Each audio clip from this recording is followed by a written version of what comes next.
baru-baru ini menjelang pembentukan kabinet baru dari Presiden Prabowo, Yusuf Kala, Wakil Presiden, kembali mengkritik kurikulum Merdeka Belajar Nadiem Makarim. Sayangnya, Yusuf Kala memang bukan seorang ahli pendidikan, tapi kenapa begitu bergairah untuk mendorong supaya Merdeka Belajar ataupun kurikulum Merdeka Belajar itu tidak lagi digunakan. Bahkan dikatakan juga bukannya Merdeka Belajar, tetapi tidak belajar. Saya mendengar hal ini ya dapat memahami karena beliau kan bukan seorang ahli pendidikan. Dan kemudian juga pengembangan ilmu pengetahuan yang dikerjakan oleh beliau dengan Pak Nadiem Makarim kan berbeda.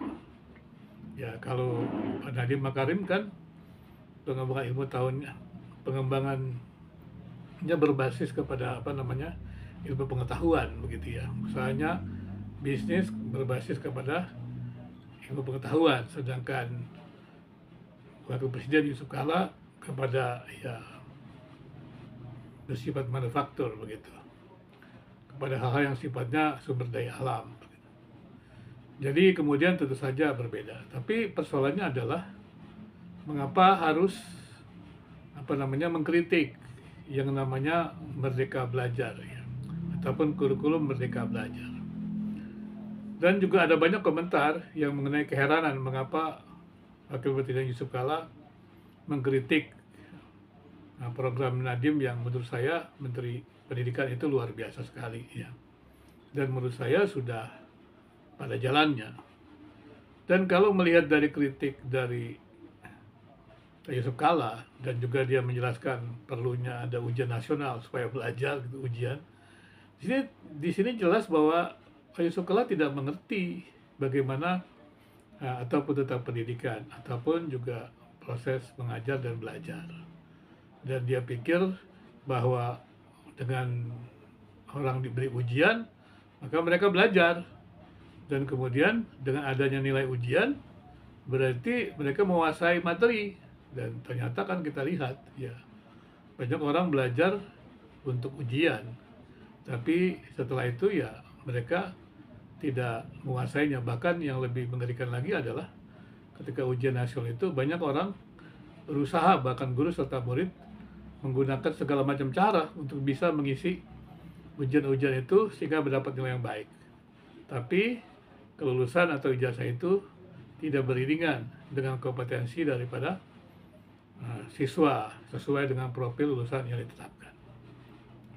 Kalau melihat dari apa yang dikatakan Wakil Presiden Yusuf Kala, terlihat jelas bahwa beliau itu penganut ideologi fundamentalis lah. Biasanya dibagi dua dalam ideologi pendidikan, yaitu ideologi fundamentalis konservatif dan kemudian ideologi liberal pembebasan, dan juga yang namanya juga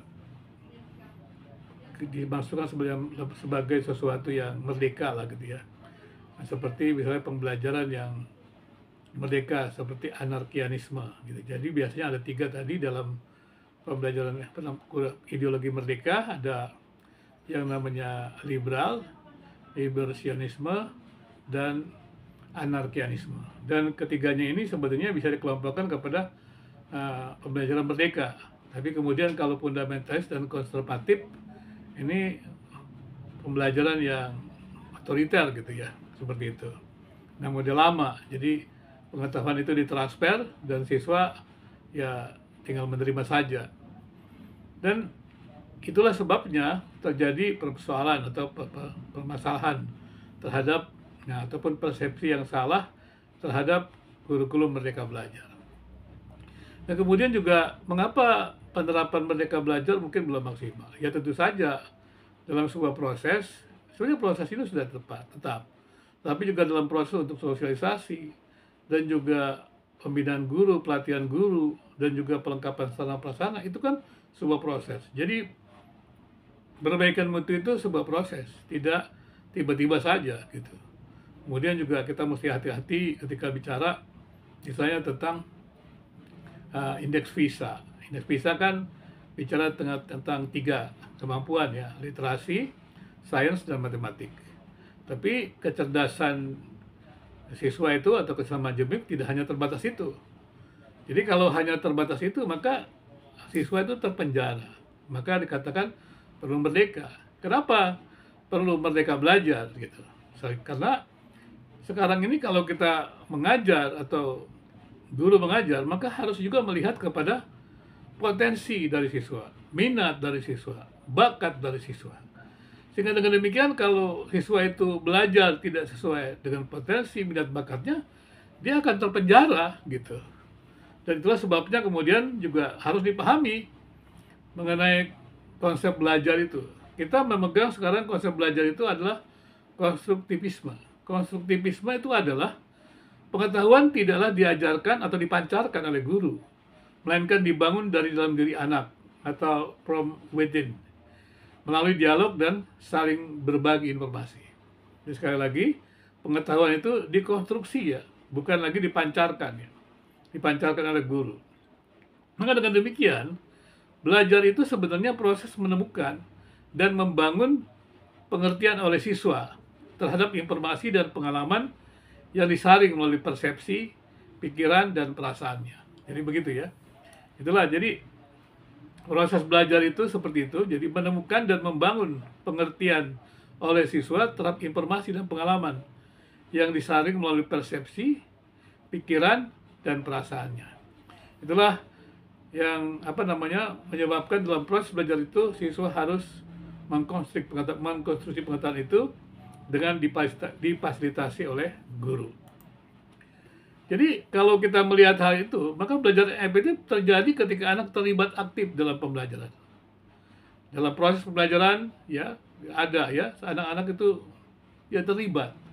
Jadi kalau merdeka belajar ya, kurikulum merdeka belajar itu sesuai dengan potensi, sesuai dengan minat, sesuai dengan bakat. Jadi siswa itu merdeka. Dia tidak dipaksa untuk belajar sesuatu yang tidak dia sukai. Bukan berarti tidak boleh belajar sama sekali. Contohnya adalah seorang teman saya mengatakan begini, Pak, anak saya ini mempunyai kecerdasan dalam bidang musik, ya. Dan dia memang luar biasa sekali mencipta lagu, memainkan alat musik seperti piano, gitu. Tapi kelemahannya adalah di matematika.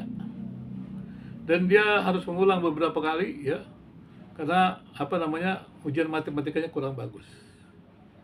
Ini kan jadi siswa terpenjara harus bisa menjadi ahli matematika atau punya kemampuan matematika seperti orang yang menyukai matematika.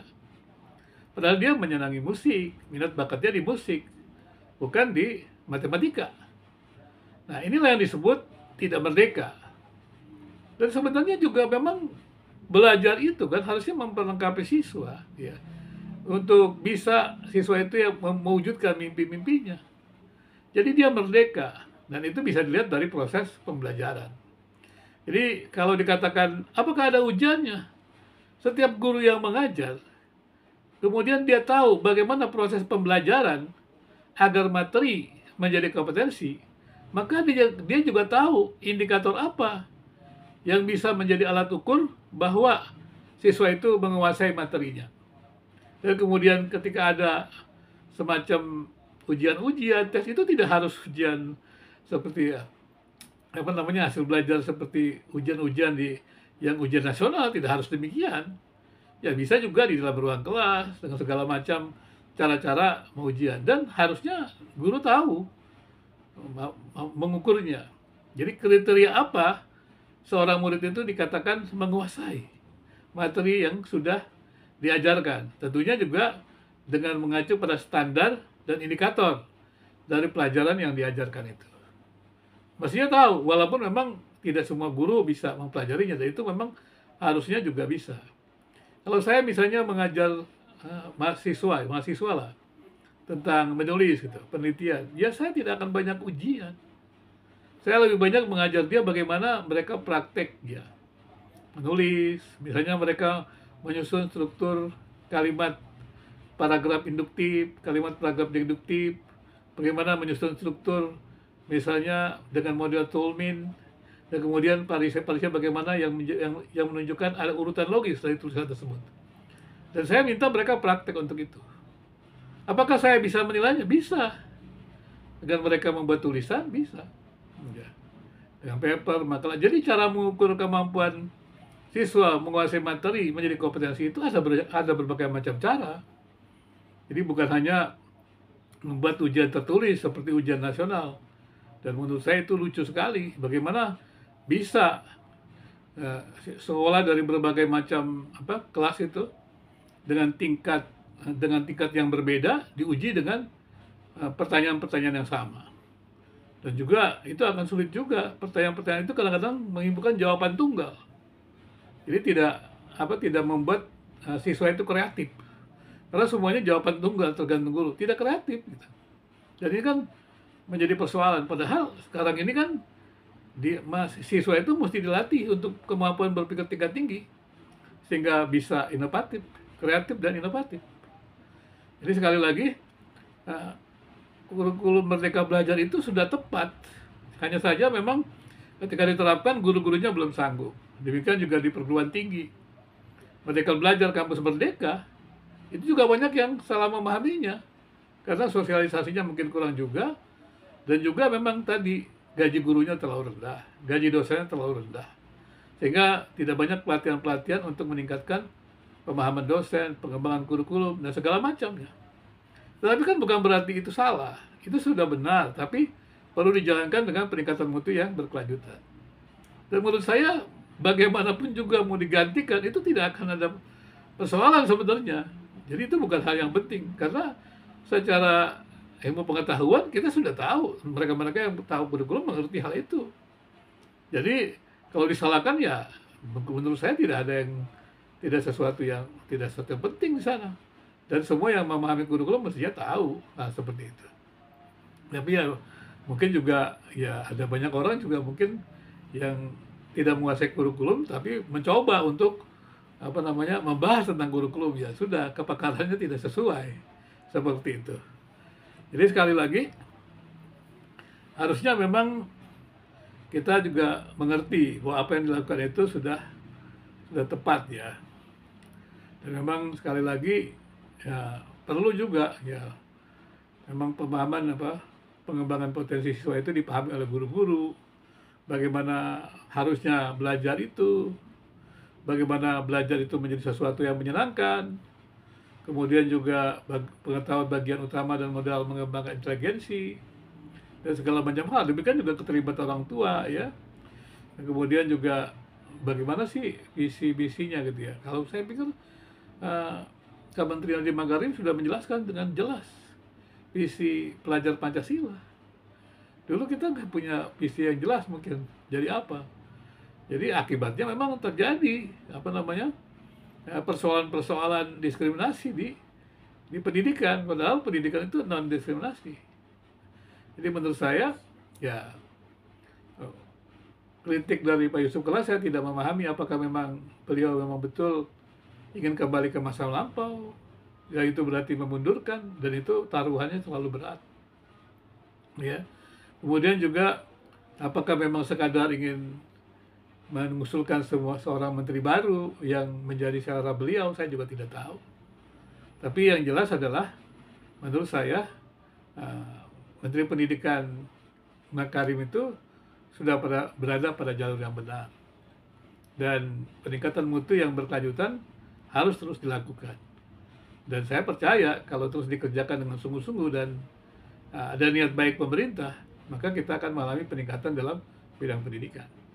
Kalau kita tidak terus meningkatkan bidang pendidikan dan kita hanya bergulat di bidang politik untuk kepentingan segelintir orang, kepentingan tertentu, maka resikonya adalah keutuhan bangsa ini, dan kita akan sulit mendapatkan kader-kader unggul dari bangsa ini. Seperti sekali lagi, ya kita berharap juga Menteri Pendidikan yang terpilih itu adalah orang yang tepat dan juga bisa memahami tentang kurikulum. Karena kalau dikatakan mau berubah kembali kepada model belajar fundamentalis, resikonya terlalu besar, dan mungkin orang-orang yang tahu pendidikan ya hanya tersenyum saja. Karena memang ya sebenarnya kita sudah berada dalam jalan yang benar. Sekali lagi selamat untuk Menteri ya Karim yang sudah berjuang keras menghadirkan kurikulum Merdeka Belajar, demikian juga di perguruan tinggi Merdeka Belajar Kampus Merdeka, sehingga dengan demikian siswa bisa meraih mimpi-mimpinya dan juga belajar mengacu kepada potensi, minat, dan bakat, dan belajar menjadi sesuatu yang menyenangkan, bukan penjara. Dan sekolah bisa memfasilitasi siswa-siswa itu untuk meraih mimpi mereka. Dan saya pikir ini perlu terus dikembangkan. Terima kasih.